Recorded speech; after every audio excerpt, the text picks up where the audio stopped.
Nous sommes de retour sur le plateau d'Inclusion for Change où nous accueillons Éléonore Dujardin, qui est rôle modèle dirigeante LGBT+ 2025 et co-dirigeante de EIMA, ainsi qu'avec Clotilde Coron, qui est en visio, qui est professeure des universités en sciences de gestion et vice-présidente égalité, diversité et inclusion à l'université Paris-Saclay. Merci à toutes les deux d'être présentes avec nous aujourd'hui pour décrypter notre sujet du jour, à savoir les rôles modèles et alliés LGBT+, dans un contexte qui est complexe et qu'on va pouvoir évidemment approfondir. Ce reportage que nous venons de voir montre combien la représentation compte. Et justement, pour poser les termes du débat, je m'adresse d'abord à l'universitaire Clotilde Coron. Comment est-ce qu'on explique qu'en 2025, près de la moitié des salariés LGBT+, cachent encore leur identité et n'osent pas être totalement out au travail?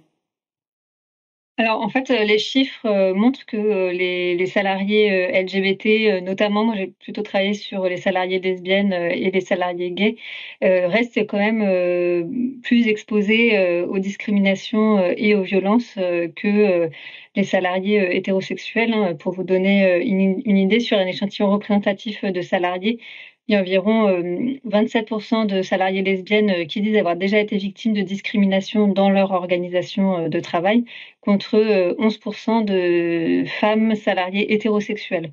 Donc on voit bien que encore aujourd'hui, malheureusement, le fait d'être dans les minorités sexuelles expose aux discriminations et aux violences. C'est ce qui peut expliquer que la majorité des minorités sexuelles choisissent souvent des stratégies de dévoilement partiel, c'est-à-dire un dévoilement, en fait, on attend de voir le degré d'ouverture des collègues, on fait auprès de certaines personnes, mais pas auprès d'autres, et souvent auprès d'un cercle assez restreint de collègues proches. Éléonore Dujardin, pour compléter ce constat, en tant que femme trans et dirigeante, quel constat vous posez sur la place des personnes trans dans le monde de l'entreprise et même sur leur possibilité de transitionner au sein de leur lieu de travail?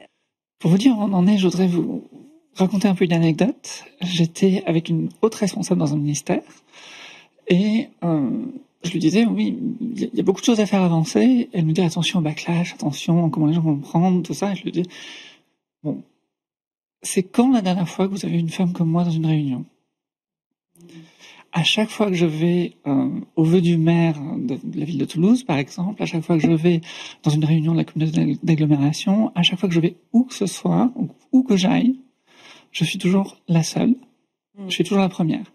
De toute ma vie, j'ai 44 ans, je n'ai jamais travaillé avec une autre personne ouvertement trans.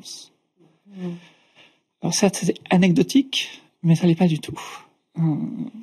Et, ouais, moi j'avais une question par rapport aux alliés. Selon vous, quel est le rôle des alliés? Comment ils agissent pour finalement plus être en soutien, mais pas non plus en sauveur ou en sauveuse? Wow. Donc un petit manuel pour allier. Ouais, c'est ça. D'ores et déjà, c'est vraiment le fait de faire de la pédagogie pour les autres à notre place. C'est épuisant d'être toujours la personne ressource, et d'autant plus quand on est la personne concernée potentiellement par un problème qui est arrivé. Donc dire aux personnes, quand nous, on n'est pas là, t'as fait ça c'était un pas de côté, c'est probablement pas volontaire, mais quand tu parles de la personne au passé, par exemple, tu parles de la personne dans son genre effectif aujourd'hui. Ou là, tu l'as mégenrée, fais attention la prochaine fois. Je pense que c'était assez inconfortable pour cette personne. Donc c'est vraiment faire cette partie du travail, un petit peu de gérer les émotions des autres quand on a besoin de faire de la pédagogie et que les gens se sentent pas bien. Ça change tout. Clotilde Coron, vous lancez, un projet de recherche sur l'inclusion au travail des personnes stigmatisées, notamment et précisément le cas des salariées lesbiennes. Quelle est la problématique que vous couvrez et quels sont les enjeux relatifs à cette population en particulier? Oui, en fait, j'ai lancé ce projet parce que moi, initialement, je travaille sur les inégalités professionnelles entre les femmes et les hommes, donc vraiment entre femmes et hommes. Mais en fait, cette littérature, elle a tendance à considérer les femmes vraiment comme un ensemble homogène et les hommes comme un ensemble homogène. Donc, on va comparer d'un côté les femmes, de l'autre côté les hommes. Or, ça, c'est méconnaître le fait que, en fait, les femmes, c'est pas un groupe homogène. Il y a plein de caractéristiques qui font que une expérience d'une femme, c'est pas la même que l'expérience d'une autre femme, et notamment la question de l'orientation sexuelle. Et ce qui est assez intéressant, c'est que pour le coup, dans la littérature sur les salariés gays et lesbiennes, finalement les salariés gays ont beaucoup plus été étudiés. Donc il y a un peu un angle mort des connaissances actuellement sur le vécu au travail des salariées lesbiennes spécifiquement. Et il suffit pas de dire que l'expérience des salariées lesbiennes c'est simplement une addition de sexisme et d'homophobie, hein, parce que en fait ce qu'on voit notamment dans les données que j'ai déjà récupérées, c'est que c'est pas vraiment, on peut pas vraiment simplifier ça comme ça.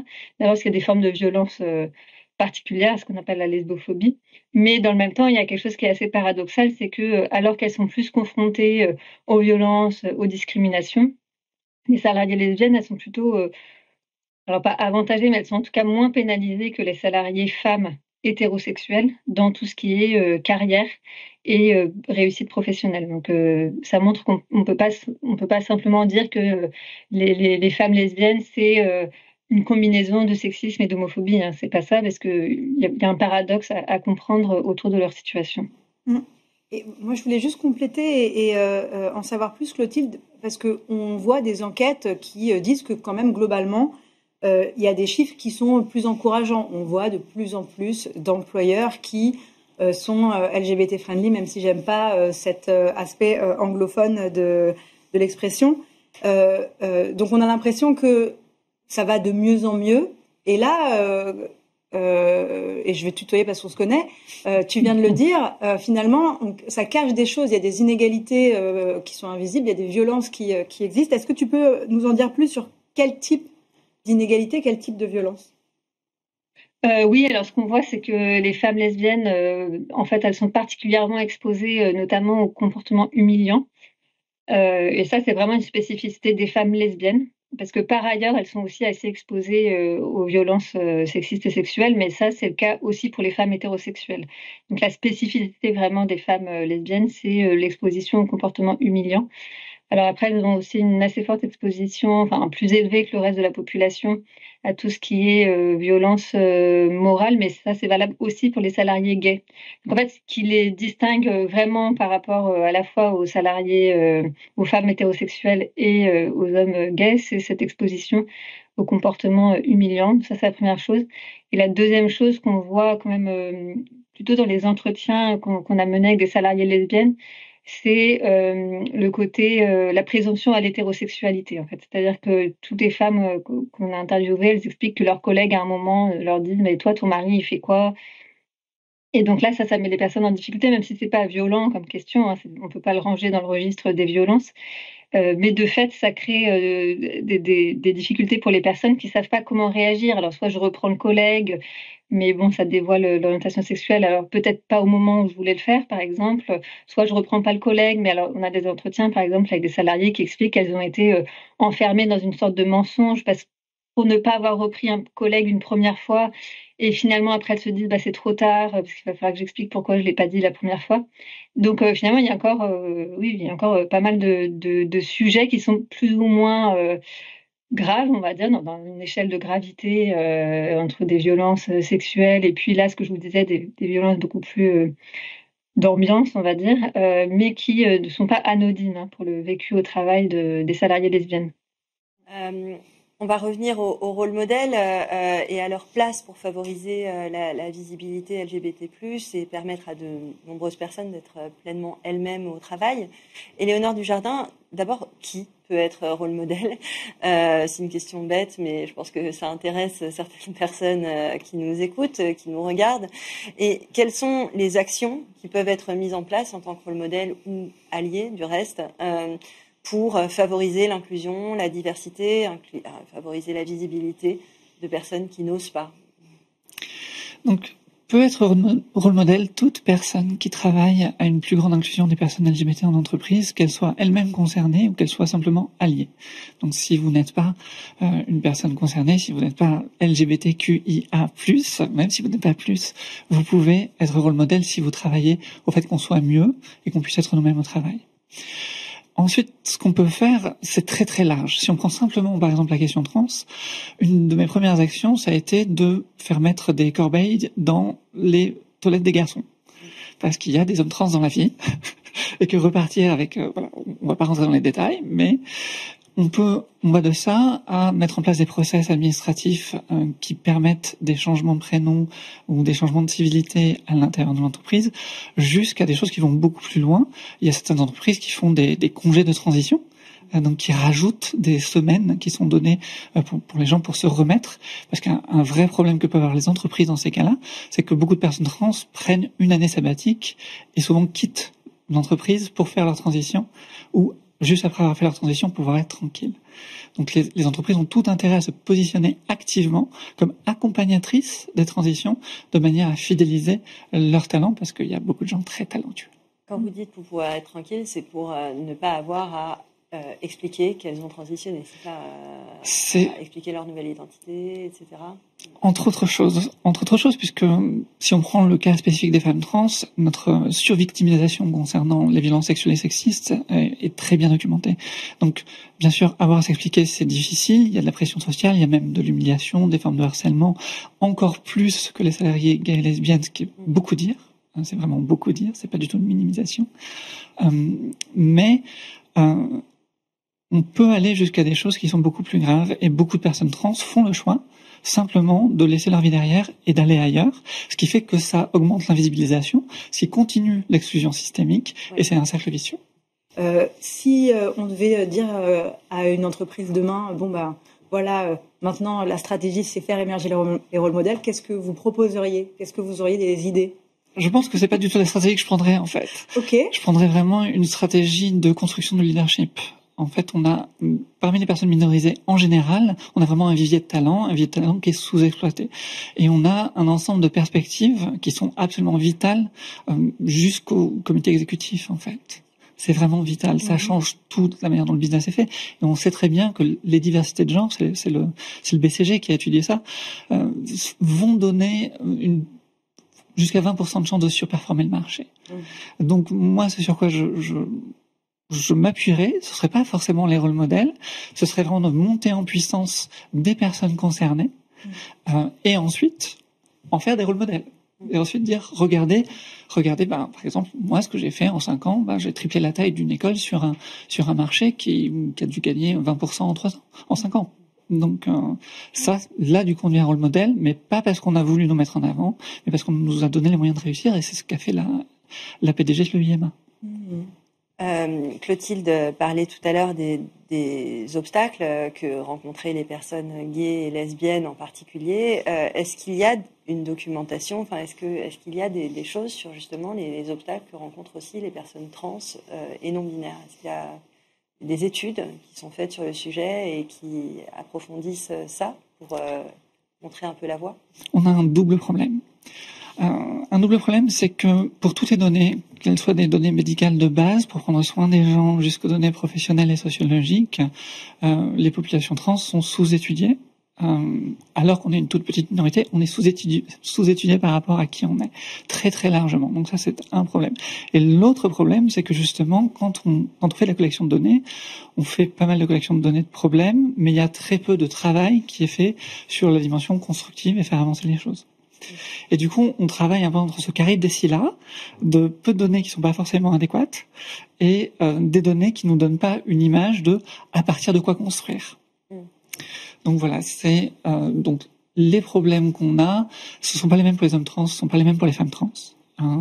Vous prenez donc les problèmes que beaucoup de femmes ont, vous enlevez les problèmes de fertilité, les problèmes liés à la grossesse, les choses qui sont très présentes dans le milieu professionnel, c'est pas du tout un détail. On enlève ça, mais vous prenez les autres problèmes, sexisme, harcèlement, tout ça, le fait qu'on nous laisse moins de place, et vous le multipliez. Vous rajoutez une perte de crédibilité, et une sorte socialement, on en est encore à un point où ne pas considérer une personne trans comme une personne vraiment humaine, c'est quelque chose qui n'est pas trop indécent. Comment, justement, encourager les entreprises à prendre ce wagon? Je vous pose la question d'abord, et puis j'aimerais qu'on la pose aussi à Clotilde. Je sais qu'il y a de bonnes raisons de le faire. Je sais que, oui, on surperforme le marché. Un des grands avantages, et je m'adresse aux personnes cisgenres, du coup aux personnes qui ne sont pas transgenres, les personnes trans sont les expertes du genre et du sexisme en entreprise. Parce que nous sommes le canari dans la mine. Vous savez, le canari qu'on mettait pour voir s'il y avait du gaz et si les gens allaient mourir. quand on fait une transition, tout de suite, les dynamiques de sexisme, les dynamiques genrées, qui sont souvent des dynamiques inégales, c'est là qu'on est sur du sexisme, deviennent très très évidentes. Et si vous voulez savoir où en est votre organisation vraiment là-dessus, faites en sorte que les personnes trans soient à l'aise chez vous pour faire la transition, et vraiment prenez-les en conseil, en fait. Parce que tout se révèle. Des gens qui faisaient des choses pas ok vont faire des choses pires, et des dynamiques qui sont pas visibles, parce que quand on a toujours vécu dans un monde qui est profondément sexiste, on se rend pas forcément compte. Quand on n'a pas vécu, quand comme moi, jour après jour, on est remis à sa place, on a 2-3 choses à souligner qui paraissent évidentes pour tout le monde. Donc si vous voulez faire avancer votre performance, en particulier en prenant la dynamique genrée, qui concerne beaucoup plus de gens que les personnes trans, je sais, on est une toute petite minorité. Non, mais c'est vrai que c'est un crash test ultime, en fait. C'est ça. C'est ce qu'il dit. Enfin, c'est un très bon point de départ pour ensuite construire une politique égalitaire. Tout à fait. Clotilde, vous, de votre côté, qu'est-ce que vous préconisez pour justement encourager les entreprises des grands groupes au TPE, enfin, je pense que le bar tabac du coin peut aussi être un facteur d'inclusion très fort. Oui, alors moi, je pense que je vais pas vous étonner puisque je suis enseignante-chercheuse. Donc, moi, je crois beaucoup dans d'abord la production de connaissances en fait sur les sujets. Il faut produire des connaissances, produire des chiffres qui vont documenter les inégalités, documenter ce qui se passe. Moi, je crois beaucoup donc dans la recherche sur le sujet et qui pendant longtemps a été quand même assez peu, ce sont des sujets qui pendant longtemps étaient assez peu étudiés. Donc ça, c'est le premier point. Et puis ensuite, en tant qu'enseignante, en tant qu'universitaire, je crois beaucoup aussi à la formation et à la sensibilisation de nos étudiantes et étudiants à l'université qui vont devenir les salariés, voire les dirigeants, dirigeantes de demain. Donc je pense qu'il faut qu'on commence, nous, déjà à notre niveau. Les entretiens qu'on a menés avec des salariées lesbiennes qui travaillent par exemple dans des collèges ou donc à des niveaux avec des publics plus jeunes montrent qu'il y a vraiment beaucoup de difficultés, en fait beaucoup d'homophobie et de transphobie chez ces publics. Donc un travail à faire vraiment auprès aussi des jeunes générations qui va se répercuter ensuite au niveau de l'entreprise, même si ça va prendre un peu de temps. Oui. Je peux juste ajouter quelque chose. On sort à la FMD une enquête sur les stéréotypes de genre des étudiants et étudiantes de grandes écoles. Et justement, je réagis à ce que tu dis, Clotilde, parce que ce qu'on voit depuis 8 ans qu'on fait cette enquête, c'est qu'il n'y a pas d'évolution des stéréotypes pour les filles et les garçons, et qu'il y a encore une vision très genrée aussi d'ailleurs des compétences. Et moi, ça me questionne en fait sur le rôle des écoles justement. Dans l'action pour contourner ces stéréotypes, parce que la majorité des écoles avec qui on travaille, en 8 ans, elles n'ont pas non plus inversé la courbe. Non, mais je pense qu'il y a beaucoup d'écoles, mais y compris d'universités, qui estiment que c'est pas leur rôle. C'est-à-dire que nous, pendant longtemps à l'université, on formait sur les compétences de votre formation. Vous êtes en licence de droit, vous êtes formé en droit. Vous êtes en licence de physique, vous n'avez des formations que sur la physique. Et je pense que c'est pareil dans les écoles.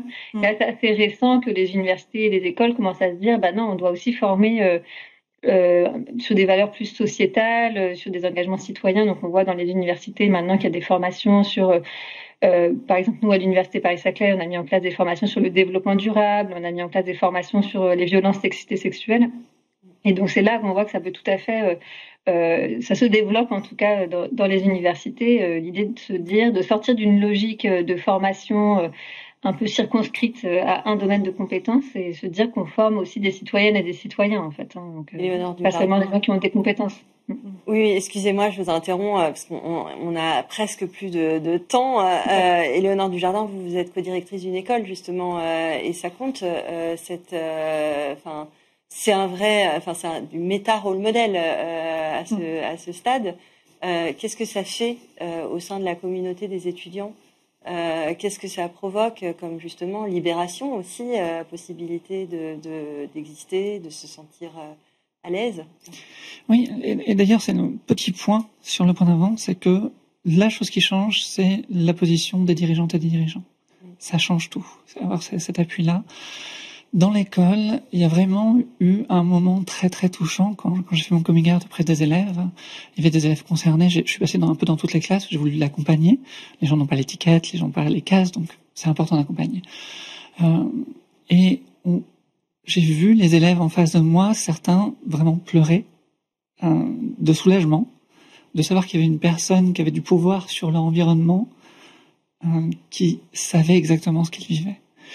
J'ai eu un élève qui est venu me voir et qui m'a dit, mais en fait, jusqu'à ce que je te rencontre, je n'avais jamais vu une personne comme moi, adulte, professionnelle. Je ne savais pas que je pouvais vivre, ne serait-ce que jusqu'à ton âge.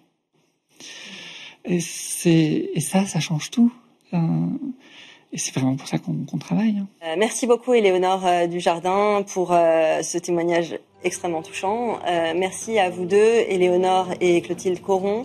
Je rappelle qu'Éléonore Dujardin, vous êtes rôle modèle dirigeante LGBT+ 2025, félicitations, et co-dirigeante de l'EMA. Clotilde Coron, je rappelle que vous êtes vice-président égalité DEI à l'Université de Paris-Saclay et professeur en sciences de gestion. Merci encore à toutes les deux. Le prochain épisode sera sur la transition juste et sera le mois prochain. À très bientôt.